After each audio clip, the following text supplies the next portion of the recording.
you've got a copy of the agenda for this evening. Are there any changes? All right, hearing none, then I need a motion to approve the agenda as presented. So moved. Motion by Renda, Second. second by Kelly, all in favor? It is approved. I'm going to ask you, would you please stand? Conrad is going to do the pledge of I pledge allegiance To the flag of the United States of America and to the republic for which it stands, one nation, under God, indivisible, with liberty and justice for all. Shall we pray? Heavenly Father, we're thankful for this day. It's been a beautiful day, and we're thankful for the rain that we received, and we're so mindful of your creation, and the beauty that surrounds us, your handiwork that we can see each day when we get up. Heavenly Father, we're thankful for our school system. We don't take it for granted. We have a great system. Our principals, principal week this week, we're thankful for each one of them, for our administrator, for our superintendent. We're thankful for our students, Heavenly Father. We pray that you'll continue to safeguard around them, put a hedge of protection around them the rest of the year, and we can end the school year safe with continuous improvement in our test scores. Heavenly Father, we say, do, and think things contrary to thy will from time to time. At this time, we pray for forgiveness. In Christ's name we pray. Amen.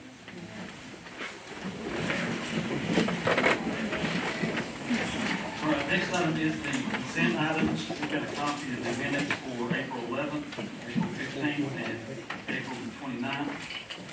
Are there any changes on those? All right, hearing none, then I need a motion that we approve the agenda as presented. Or the consent items, yes, excuse me, it's been a long day. You're right, we're not voting. It's been a long day. Any changes? All right, next item is public participation, and we've got a few. First is Ms. Sanford.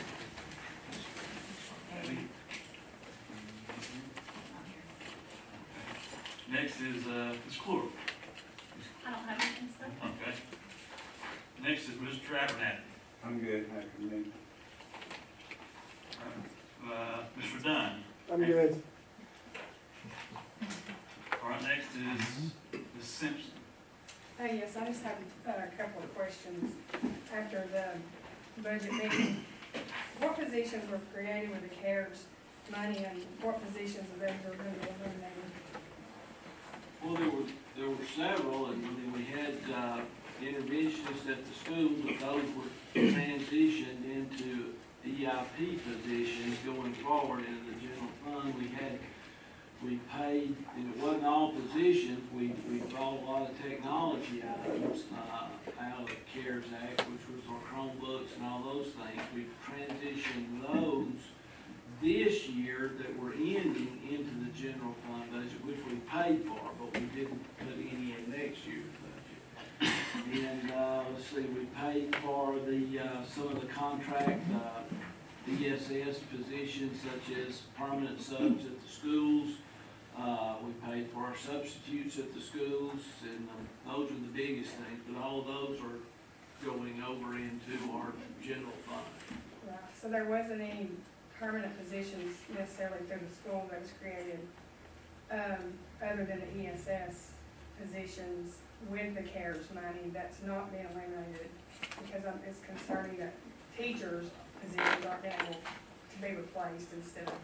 Yeah, well, no, because there again, we moved, as we talked about, we know our allotments, the CARES funding helped us have extremely low class sizes. And so we know that that's not sustainable going forward. So as some of those positions throughout the district leave, we know that we won't replace them. So therefore, at some point, we know our class sizes will go up, but they'll have to, because they're at abnormally low levels compared to if you go back prior to COVID. So. Was there any way was there any thought in how you could use that money for more sustainable, I guess, betterment of the system, instead of just having it cut off and be like, we're getting rid of this many teachers, or?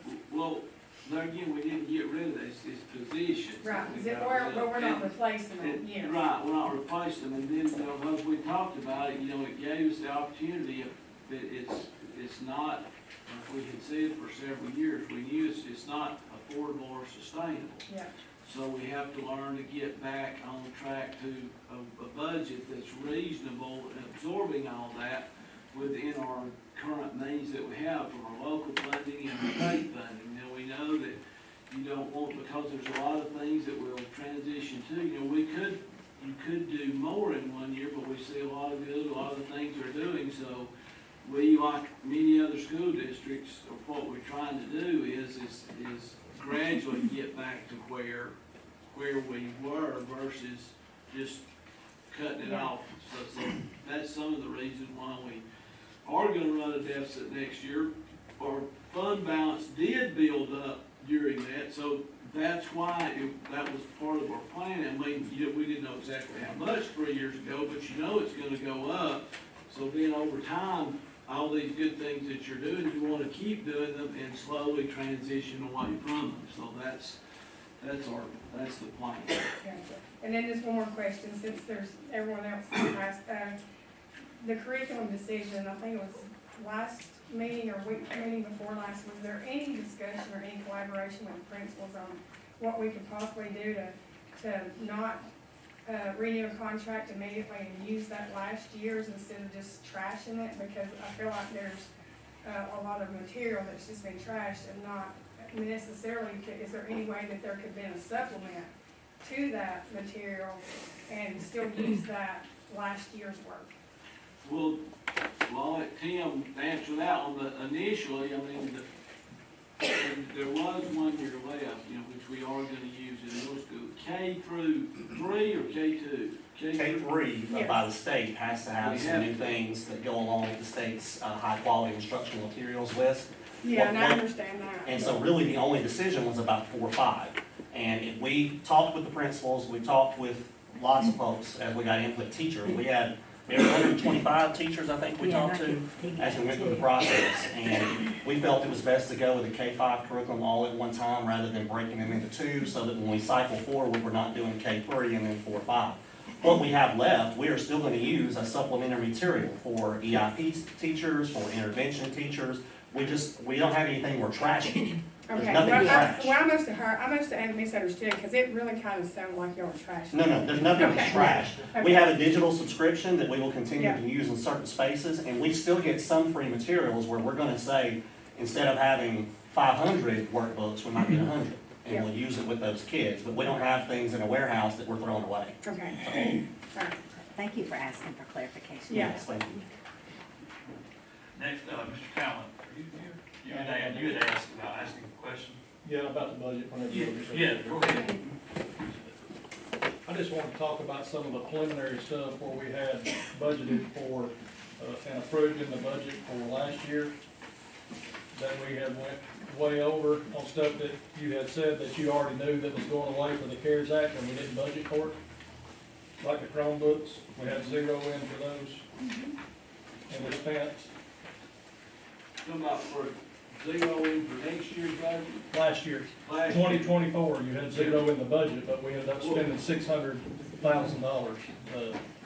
We spent some in Israel, I mean, we bought some Chromebooks out of this year's budget. Right. It's really for the next year, so really you're a year away Correct. from that expense purchase for 2024 on Chromebooks that we're buying this year is for 2025 school year. I mean, there's a lag, so why we didn't budget any this year is because we're gonna look at our technology plan, because we know the CARES Act money is going away, to see about extending the life of the Chromebooks that we have. There were a lot of variables in there that were over there in CARES that we had, where we had paid for those things before. One of the things that we had over there was teacher substitutes. How much are you gonna pay for subs? Well, we know we've lowered the cost 25%, but we wanna be sure we utilize all that money. So there again, how much is that gonna be? So we left some items over there that we, depending upon what the actual expense was in CARES, because the bottom line is to be sure that we zero out and spend every penny of the CARES Act money. And then now we're reflecting forward going into the general fund, some things we're doing, some things we're not doing. I got you. I just seen some of the projected numbers were versus actual we just spent were greatly higher than what you Yeah, had projected as and right. 2024. Right, that is true, and a lot of it had to do with we weren't being sure, number one, we knew there'd be valid expenses, but we didn't know this time a year ago how much money we left it in the CARES money, because like I said, that money, if it wasn't utilized, you send it back or you don't get it. So we put things over there to be sure that we zeroed out all that money. It's all federal money. So we wanted to be sure that every single dollar that we were gonna get, we could utilize it, and then what was not available, when we knew it was gonna zero out totally, we'd move it to the general fund, so. I got you. And you're putting in zero for next year, right? For Chromebooks, Chromebooks and stuff, you took 600,000 more out. If you need them, what are you gonna do with that? Or you well, can't- we've talked, all that has to do with licenses. Israel, you wanna talk about Chromebook licenses and why we think we can do what we Yeah, do? we'll come up with another plan for that, but like Mr. Lothridge said, for this year, we have Chromebooks that will go in. We have them purchased throughout this year because it takes a while to get that many in. So for this upcoming school year, we have Chromebooks in place for that now. And I think Ms. Smith said that earlier, and the licenses are only good for at about max 5 years. So we'll kind of just have to shuffle those around and come up with some kind of plan to where those Chromebooks will be, just a little bit different than we do now. And then, and also in addition, I mean, because Tim, he taught, I mean, we know right now we're 1-to-1, and, you know, that was back in COVID, that was good, you know, but going forward, is it the best, what do we do in kindergarten, first and second grade? We know they don't need to be on a Chromebook all day, so what, is there, maybe we don't, and there again, that's going forward, it's just thinking ahead. What do we do is another way to lower expense. Kindergarten, first and second grade, then that'll be up to them to figure, maybe we don't have 1-to-1 kindergarten, first and second grade. I mean, that's a decision that everyone will have to make somewhere down the road during next year to see what you're gonna do for FY 27. Is that right, 26, 27, somewhere in there. That's all I had. I was just curious about some of the actuals versus what you had budgeted and how some of them were greatly overspent already versus what you had budgeted. Israel, do the schools still have the computer carts that they used to check out, or because they had the 1-to-1? Okay, are there computers that they could be in carts, because they're not gonna have 1-to-1, that they could check out of the library and take to their room and use them and then check them back in? Well, currently everybody still is 1-to-1 right now. Right now they are. Yes. But next year they won't be.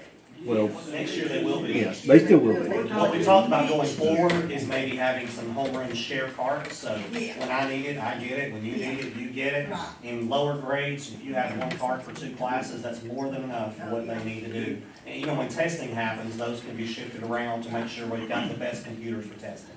I just hadn't heard those needs in a while, I just. Our next is the superintendent's report. Excuse me, I'm sorry, Mr. Chair, can I ask a question, please? I know I'm past my time, Go ahead. but I apologize. Steve, I think you said that, there's gonna be like a $2.6 million deficit this year. Something. 2-1, right now, we're at 2.15. And what's the projection for June 30th? Because we always have expenditures that's gonna hit even in July before you're able to close your books. Right, we Are you thinking think, another 500,000? no, we've gone through, and Dr. Smith's in here, I mean, we know there's some expenses we know that, but we've anticipated some and projected some, so right now we know we're at 2.3, so what do you think the projections will be where we end the year? I think on the salaries and the benefits, the top section, I I think we did a great job of projecting that, because that's pretty predictable. Mhm. Everything that we talked about below the line, that's the expense as it is right now. So yes, that projection will go up, you're correct. We've got 2 more months of operation. You are correct. So you got 2 more months of expenditures that's gonna hit. Right. So you're projecting 2.3 to 2.4, 2.5. Depends on how much fuel we're analyzing, how Sure. much you got in the tank. No, I'd say, all right, let me ask you, you mentioned a while ago, I think you said about the CARES money.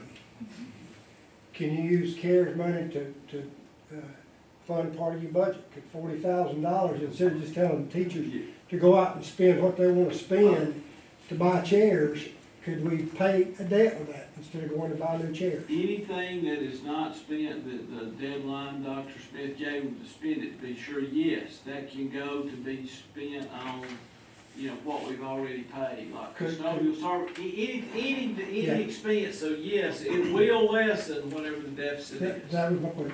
So she could send out an email, or you could send out an email and say, CARES money that's not spent as of today, tomorrow, Yes. you could withhold it and draw that money back and keep that instead of allowing somebody to spend it. That's correct. Correct? That's correct. Let me ask you another question. I think you said last fall, you had like a $13 million reserve fund? That was Somewhere down the there, beginning of, FY 20, between 12 and 13. yeah. Okay, so the deficit of let's say 2.4, 2.5 is gonna come out of that, just say 12 million. Okay, so now you're gonna be down to 9.5 million.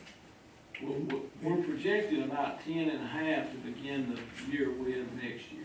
10.5 million fund balance. We started the year at 13 million. Yeah. If you end up with a 2.5, you're down to about Sure. 10.6, Sure. 10.7. Sure. And then next year's budget, which we know we should be a lot more accurate on, because you've not got the CARES Sure. variable out there, so you're down, like I said, on that budget that we've got is an ending fund balance of about 8.5 million. After next year. At the end of June the 30th of 2025. So you think you're gonna be at 8.5 million at the end of 25 this time next year? Yes. What are you, just your thoughts about the millage rate, increase of millage rate to increase revenue? I mean, what are your thoughts? My thoughts are to leave the millage rate, that's where our budget's based on, the millage rate to be at 15.5 mils like it has been for 25 years. So you wouldn't be asking for an increase in the millage rate? No. We have a plan to continue lowering that deficit based on what we talked about, and that's the plan that's been ongoing since Wow. 2021. So As we start to absorb those things in. Now, it's May 2nd or whatever of this day, but we're planning to work that plan, so we don't have to do that. starting this coming year, you think? I mean, it's been working, like the plan to reduce, we're at 2.5, 2.6, next year we're projecting 2.1, making the list. Yeah, but I'm talking about the millage rate. Correct. So you're thinking we're gonna lower the millage rate? No. We're talking about lowering the deficit, Gotcha. keeping the millage rate the same. If we start messing with the millage rate, that's where things kind of go. So that's the discussions, that's the plan we've had. We'll have to look at it in the fall when those things come in, but the deficit is the planning part I'm talking All about. right, so, thank you. Okay, we have, food service, bids, Billy, would you like to talk about the food service bids?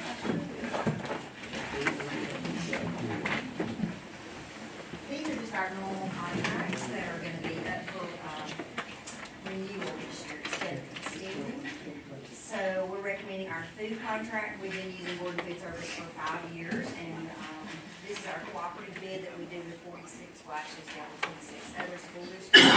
And they were actually our only response, because we're having a really hard time getting anybody else to come out to rural places to deliver food for the last few years. And I looked at the prices today, they're very similar, but of course they're going up, they always go up. We saw one go down, but pretty much we expect our food costs to go up, that'll be a new contract for us with the existing company. Chicken processing, we recommend Gold Creek Farms out of Gainesville. That's our USDA commodity chicken that we send to Gold Creek, and they make it into our end products like chicken tenders, chicken patties, that kind of thing. And then our paper and disposables, that's just all of our lunchroom stuff, our napkins, forks, spoons, plates, all of that stuff. It's a new bid this year. It'll go to our existing vendor, American Paper and Twine. And that is also a cooperative bid that we do. We did have somebody else bid that, and it was so close. It's a $1.4 million bid, and it's a $9,000 difference, I think, $14,000 difference. Crazy. But we've been using them, so we have no reason to change or exchange. And then our fresh bread bid is, we've had Sara Lee. It's changed names every 5 years, from Colonial to Sara Lee to Earth Greens to now it's Bimbo. So same company, we just continue to change names. Yeah. It's what? Bimbo. Bimbo. I think they actually say Bebo. Bimbo. Yeah.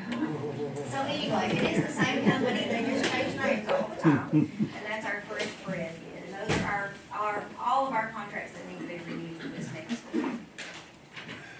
And I have all the documentation, everything, if anybody wants to see it, it's like a great website. Any questions? With everybody on freelance, so is all of this paid for out of federal? Well, yeah, there won't be any, our state gives us about less than $200,000, and then local funds would be what kids used to pay, so the only local funds we'll have this year will be anything extra they buy, and then what the adults pay. So yeah, it's like 98% federal, yeah. Okay, our 2025 CTIE budget. Robin Ann. And, of course, she's gonna talk to you, I mean, where all that goes, I mean, it's the same funding we've had for years, but the total's $269,000.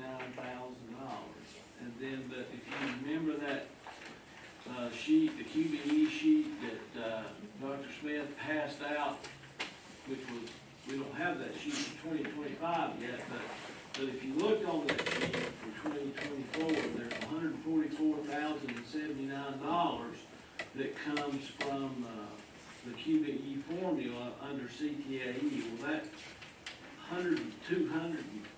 of that 269,000, 144,000 of it comes from the state. And then the remaining amount is local, so just, if you want, I mean, where the money's coming from. Yes, right. And then where y'all have it kind of split up, those are really just how we've always done it from the previous years, but we can move that. I can move that from line item to line item, because sometimes it's just a guess, whether it's the travel or it's not, you know, whether the teachers are having to go, but a lot of this too, it funds the classrooms. You know, so I have 20 CTA teachers, I have, and that's at the high school levels. And then I have 9 pathways at North Murray, 10 at Murray, and then of course I have my middle school classes, so I have 3 pathways at each. So, you know, it funds, that's what it's gonna fund, is it funds the classrooms and the teachers. You said 9 in Murray? I have 9 at North Murray, and I have, yes, those are the pathways that we offer in 10. Murray's enrollment slightly higher, so that gives them, they have 1 additional. And then we have, of course, ag, we have a couple ag teachers at each building. Any questions on that? Okay, next we have, Dr. Smith come to talk about our SPOS outline and financial statement, purchase order.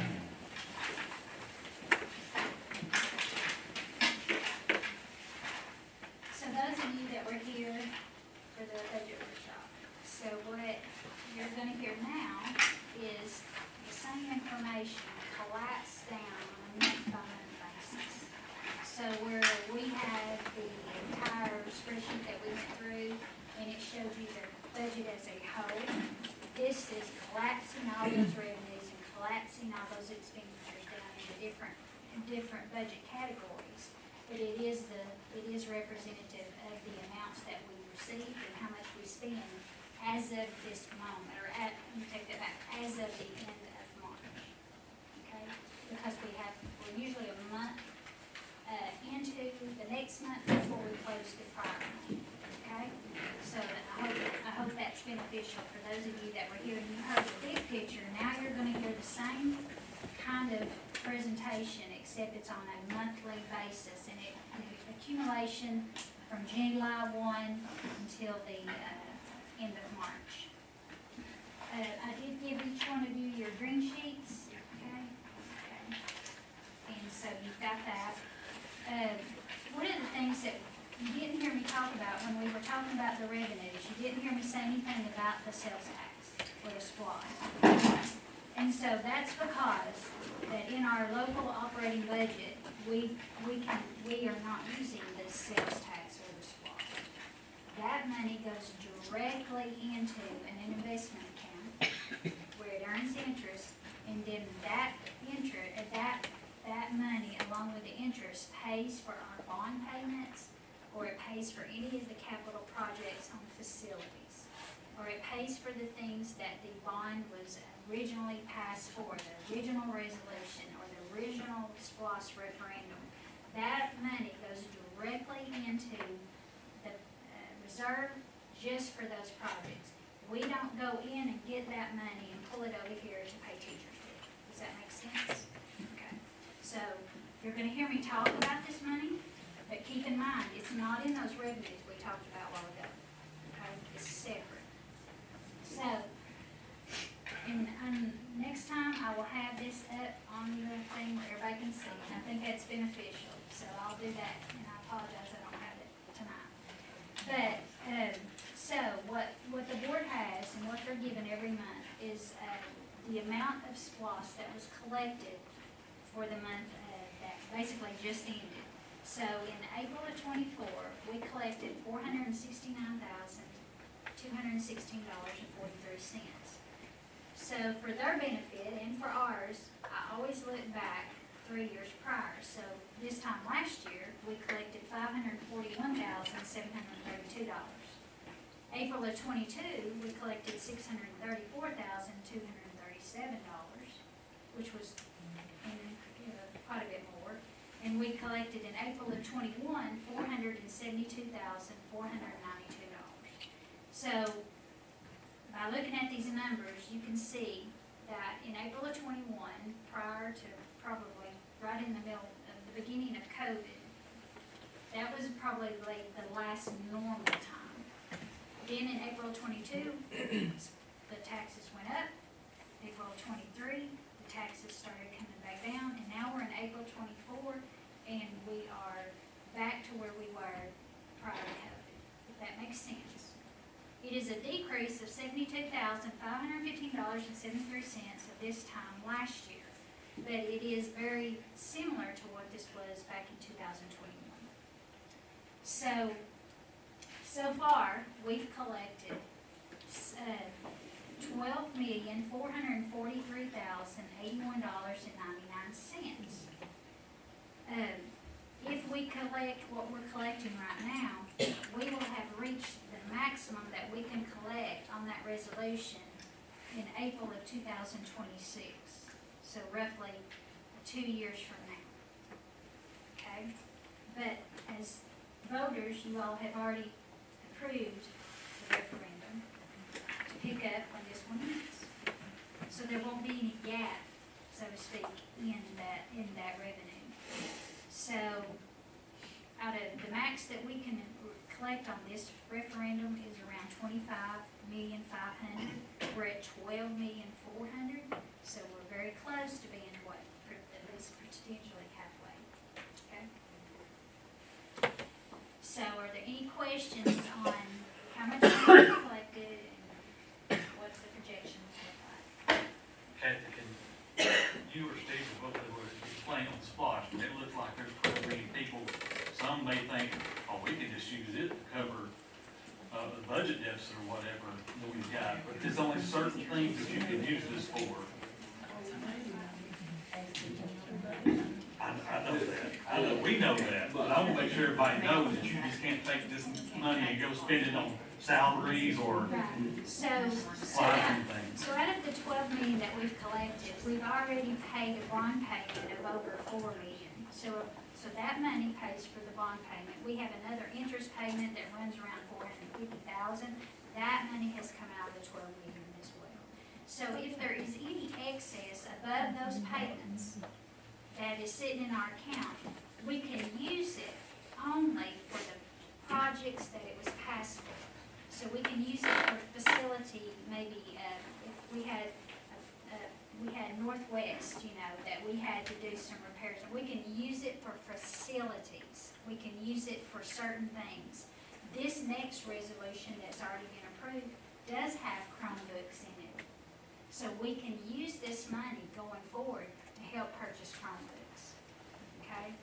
So there are specific things that was on the referendum that you can use the money for. If it wasn't on there and it wasn't approved that way, you can't use it. And salaries and benefits is not on there. We can't use it for that. Can't be on there, can't be. Come on. Is that right, Ms. Rick? So if you didn't have this money to do your capital projects and all your facility upgrades, whatever they may be, if you didn't have this money, you saw the budget, you would have to pay that out of local funds. So this money is helping all across the district do different things that we don't have to rely on our local budget to draw from. And teachers and benefits and all those things that were in that budget aren't gonna suffer anymore just so that we can replace, fix a wing at one of the schools or put in a new bathroom.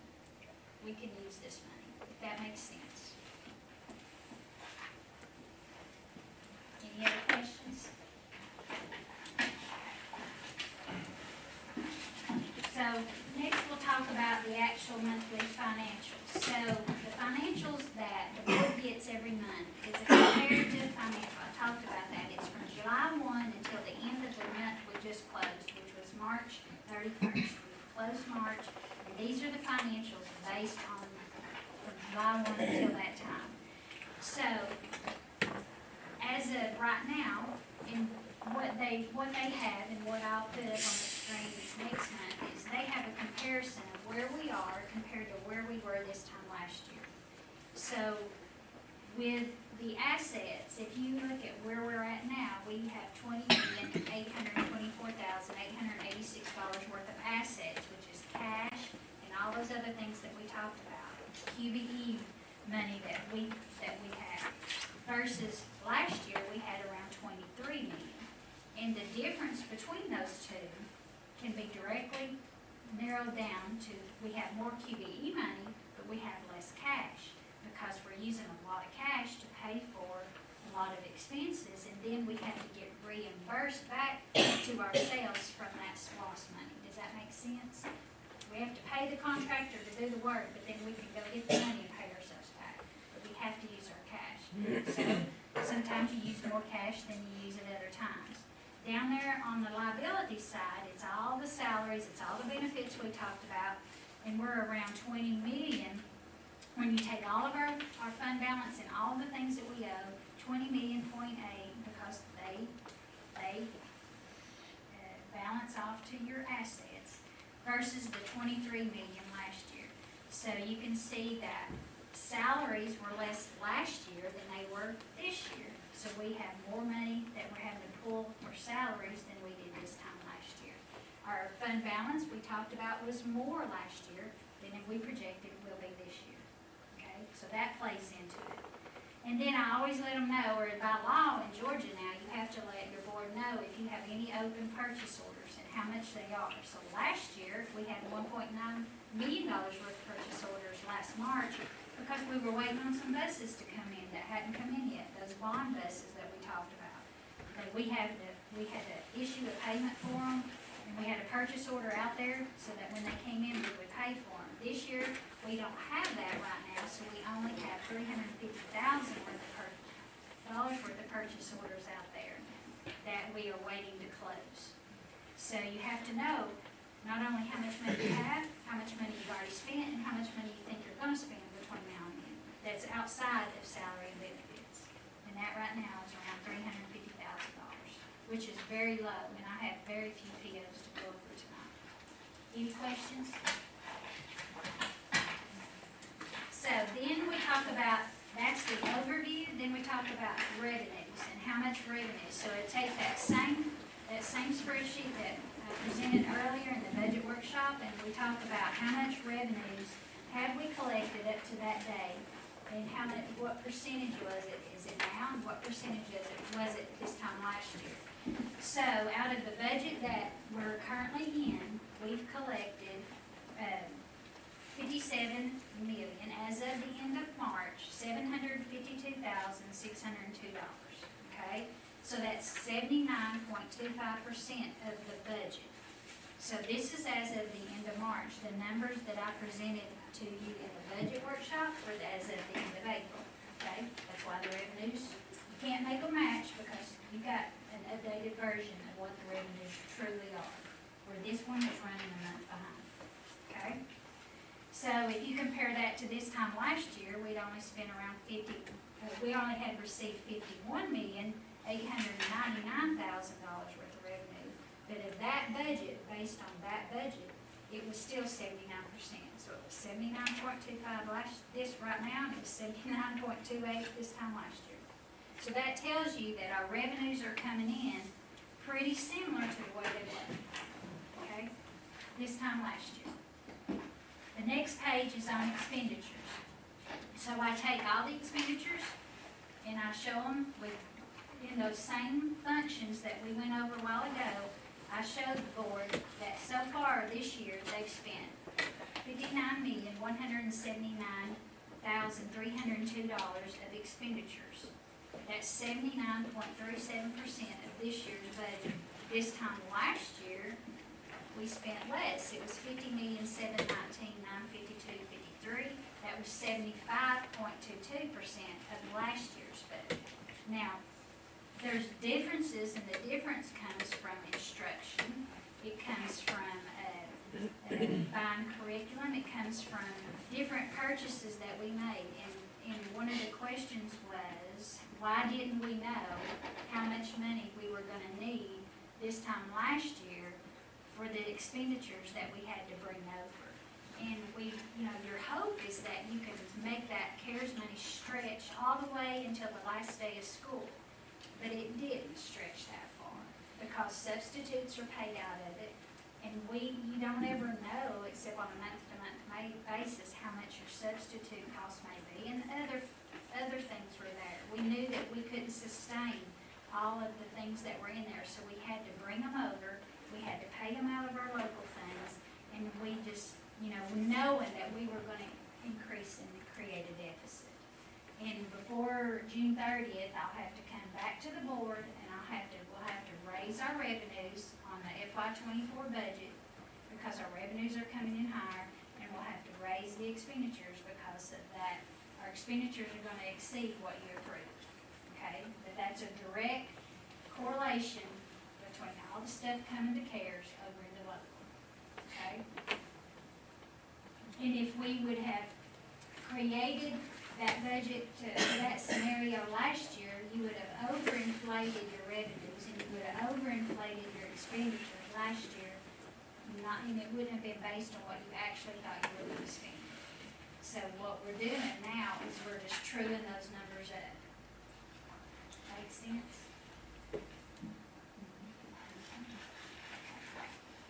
So if you looked at our budget right now, and you looked at our expenses, we're $1.4 million of expenses over our revenues. So with that $12.9 million beginning fund balance, we're right now at $11.5 million and $11,572,000 that we think that's where we're going to end. Now, we projected that we were going to end around 11.3, so we're close. We're close, but we have 2 more months to go.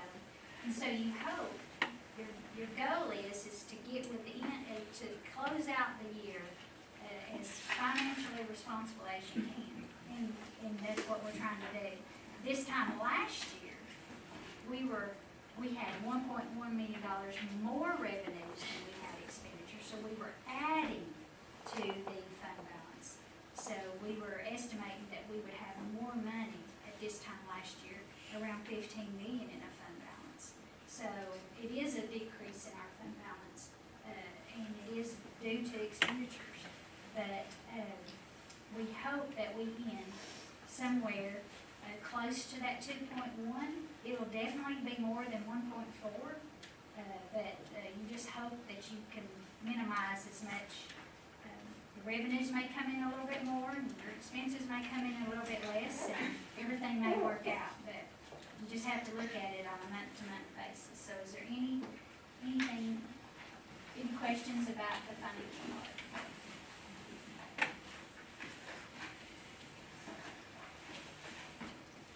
Next, we talk about, what's on yours, the investment? Yes.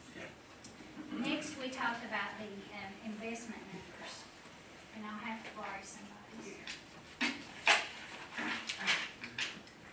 Nope, I got it, thank you. I'm sorry, looked it over. So, remember I talked about that we take our cash, and whatever cash we get that come in, we put it over an investment pool, and we try to earn money on it. So, in the month of April, in the month of March, we started off with $3.1 million in that investment pool. We ended the month with $1.1 million in that investment pool, but we earned $12,997 worth of interest because it's paying about 5.89%. So the month of April, we started off with $1.1 million, which is the ending balance of the month before, and we're hoping, and we're going to end with 5.4 because any revenues that I've collected, I've put in that investment pool to earn as much money as it can. So since July of this year, we've earned $80,477 in interest, and if you'll remember on the budget, I was hoping we would hit $150. We have 2 more months to go, and so we may or may not get anywhere close to that number. But collectively, over the course of the whole time that we've started investing money, which was back in November of 2020, we've collected $299,120.66 of interest that was just done because we invested that money and got as much money as we could out of it. That money goes directly into the revenue to be spent on all those expenditures. Okay? It's not separate, it goes right into that budget that we just went over to help offset some of those costs that we were talking about. Any questions on that? I didn't have the interest for April yet because it doesn't post. Y'all, your meeting's before it posts, so I'll have it on the next meeting. I think that CARES budget is next. So one of the questions was about the CARES budget. So one of the things that we provide for the board so that they will have the information that they need is we try, a lot of people want to know, well, what did you spend all that CARES money for? How did y'all spend it? How could you, not have any of that left? Well, back in 2020, they got their first round of CARES money. It was before I got here, but they used that money on the first round of buying Chromebooks. And so that money went, they got $1.4 million, and $1.4 million was spent to get all the Chromebooks so that the students would be prepared for going one-to-one during COVID. The second round of money came in the end of 21 and the beginning of 22, and it was around $6 million. And so we spent $3.9 million of that in 21. We spent the remaining $2.1 million of that in 22. And so the CARES 2 money was completely spent, and it was used for these things I'll talk about on the back. So then, in 2020, late 2022, 23, we got the last round of funding, which ended up being about $13,699,387. Of that $13,699,387, we've spent $13,541,352.60. We have a purchase order sitting out there for $17,656.46. So when you deduct all that off, there's $140,000, $140,377.94 left. Of that $140,000, $43,821.15 is what we set aside that's left for the schools to spend on the things that they need for their instruction and for their classroom. There are very specific guidelines that are around that money. So they just can't go below it, for anything they want, but it can be tied back to instructional purposes or not safety, but cleaning, anything of that sort. They can use that money for, and they've done a great job of using that money, and I think a principal would tell you that it's made a difference at their school having that money, or at least I hope it has. So, out of the $21,286,989 that Murray County Schools receive from CARES funding, there is only $140,377 left. However, on the back here, as I provide the board exactly how every penny of that money was spent. So this will probably help answer your question. There were 10 intervention teachers that were paid from this money originally. That was almost $1 million. There were 6 art teachers we didn't have art teachers, so we added art teachers and we paid for their salaries and their benefits from CARES. Now they are over here in our budget so that we can continue to have those teachers. $1.1 million for 6 art teachers because you have their benefits and their salaries, okay?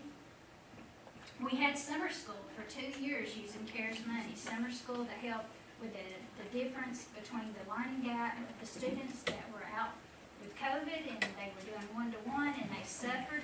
So a lot of money was placed into summer school so that those students could get caught back up to grade level. $603,955 was paid for summer school, and that was salaries. $940,905 was spent for the benefits for the intervention teachers, the art teachers, the summer school salaries. You have to pay all the benefits from CARES as well. Substitute teachers. We were able to use CARES money to pay for substitute teachers. You all saw that substitute teachers are now over in our other budget, $1.5 million for 3 years of substitute teachers. Okay? There were 50 of those contracted parapro, translator, front office clerks that were paid from CARES money. And there were people placed at pre-K that we helped pay for. So you had 50 of those school positions that were created over here, they were paid for over here, now we're moving them over and they're not being cut. Okay? So $2.2 million was spent on those positions.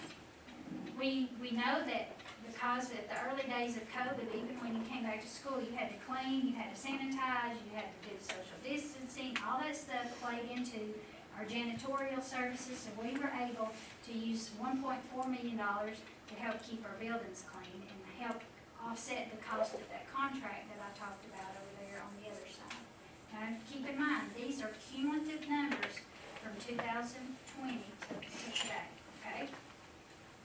Chromebooks, $4.3 million was spent on Chromebooks, and we have a detailed, the tech department has a detailed listing of every Chromebook that was purchased, where it is, who it's assigned to, and how many what its life expectancy is. So we've paid $4.3 million to have those. We paid $4 million for textbooks and digital curriculum. Remember I said sometimes we did textbooks, sometimes we did digital curriculum, sometimes you have to do both.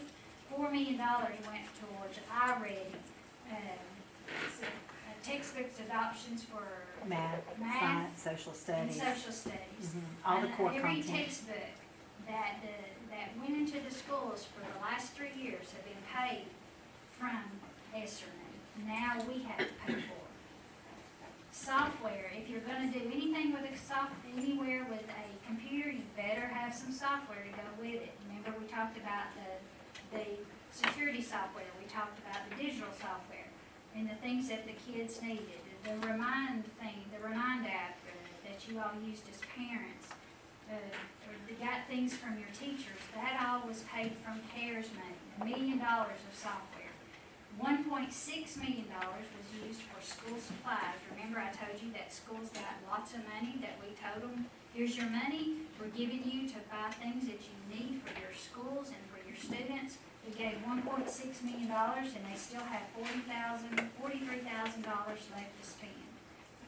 $407,000 was paid district-wide for things like temperature scanners,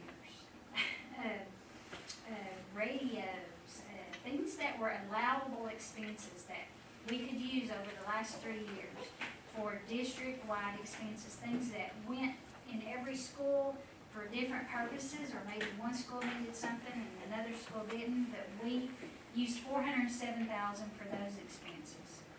$827,000 was used for technology equipment. I'm talking about, that's your printer, not your Chromebook, that's your printers, your laptops, everything that was outdated, that had been on their last leg in every office, in every classroom, monitors, screen TVs, all of this stuff was paid using that CARES money.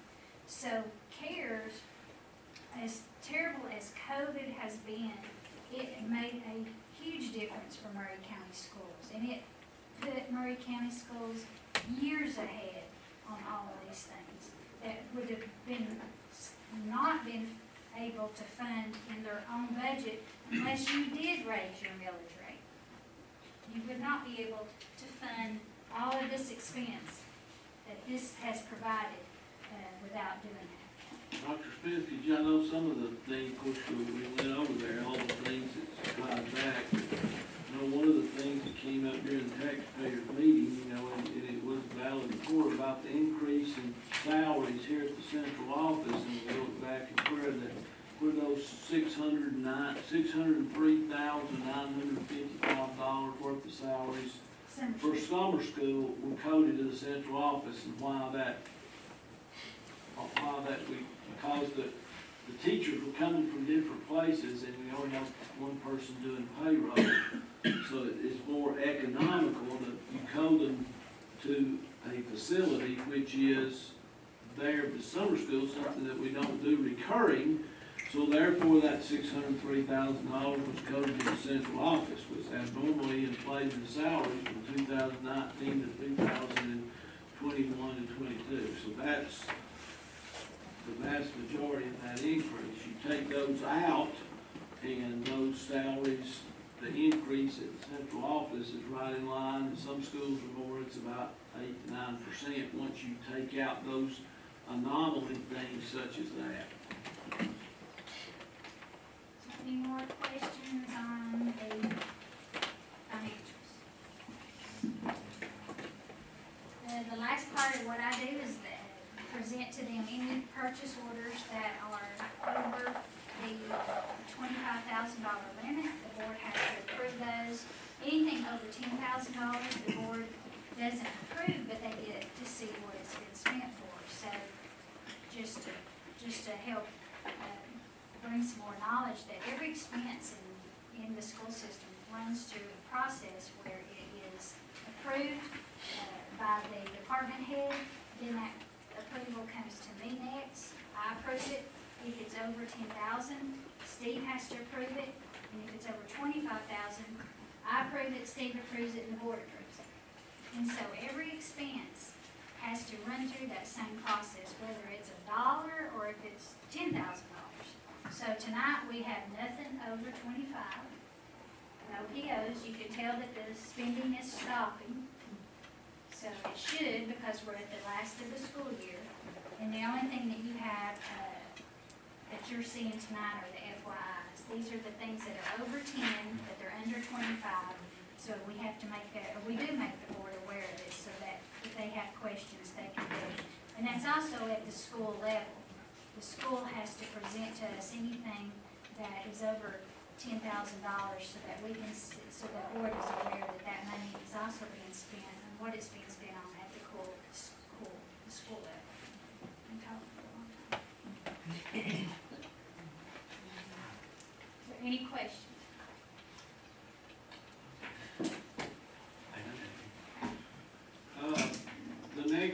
have, of course, is the FY twenty-five, budget, advertisement by, law. We have to advertise the preliminary budget, in the,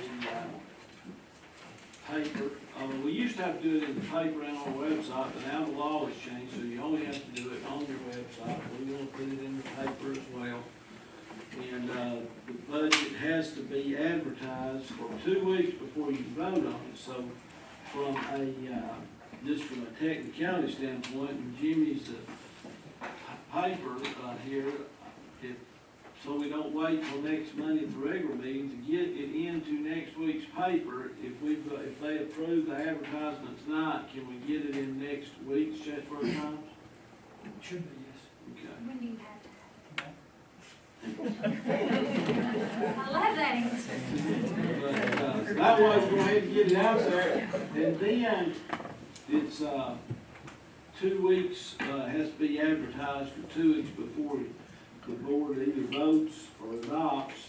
Any changes made thereto from the budget, from what's advertised that's adopted, which it can be made, it can go up, can go down, whatever is done, but you have to fully disclose anything that's different from what is adopted versus what, is advertised. So that can all will take place at the June meeting, which would more than qualify for the 14 days. So I'm just trying to get it out there as soon as possible.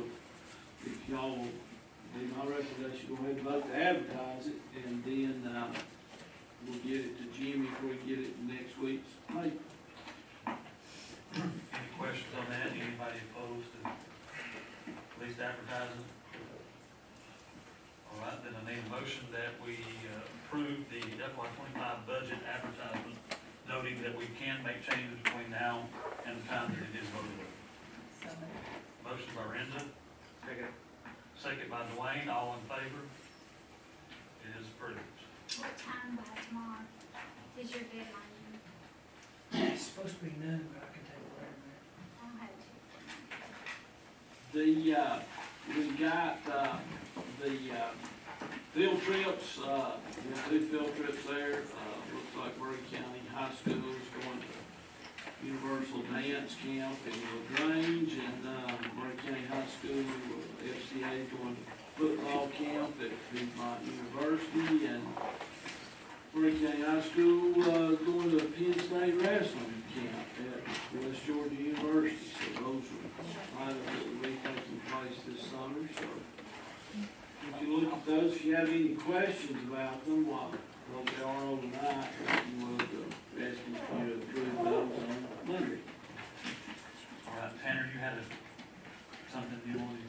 Yeah, while we have Mr. Ridley here, he would care to share with us, since we're talking about the budget, what's going on at the state level. What went on?